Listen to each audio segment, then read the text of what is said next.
andito naman tayo sa loob ng compressor room. May gagawin tayo dito sa isang 6 na compressor, no? Kasi nga umiilaw siya, dapat pag nag-start na yung compressor, nawawala na tong ilaw, no? Ang nangyari sa kanya, naka-steady lang yung ilaw niya. Ibig sabihin, may problema tayo sa oil or marumi yung filter. Okay? Kaya papakita ko sa inyo.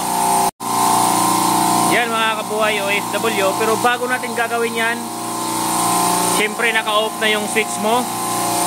Suction, discharge sa oil, at napasingaw na natin. You know? Okay? Dito na tayo. Bakit nga ba naka-steady pa rin yung ilaw niya kahit gumagana na yung compressor? Dito natin malalaman yan. Okay.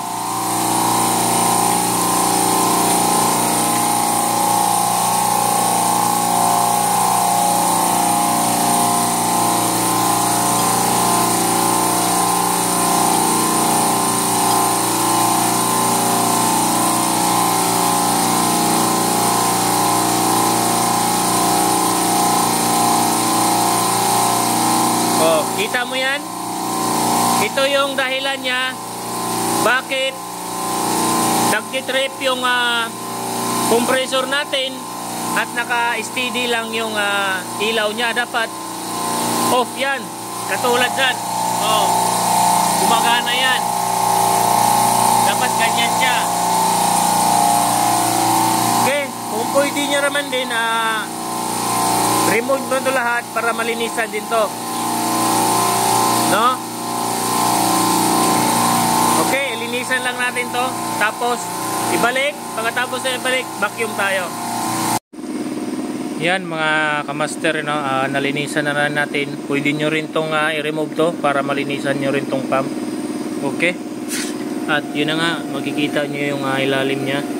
Mayroon naman yung butas dun, oh. No? Goods naman yung mga mechanical niya.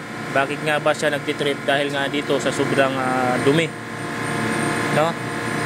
Kaya katulad dyan, ano, ay may ilaw siya.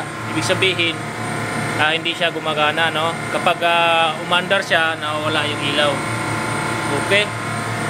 Kaya pagkatapos naman natin tong ibalik, ay siyempre mag vacuum tayo, no?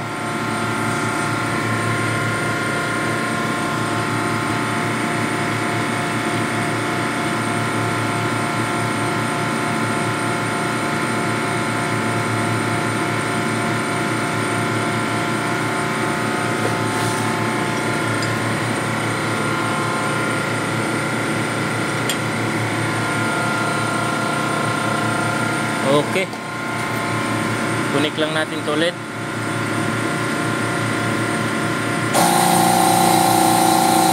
Yan mga kamaster, pa-vacuum tayo, no? Pagkatapos natin ma-vacuum yan, pwede natin yung papanda rin.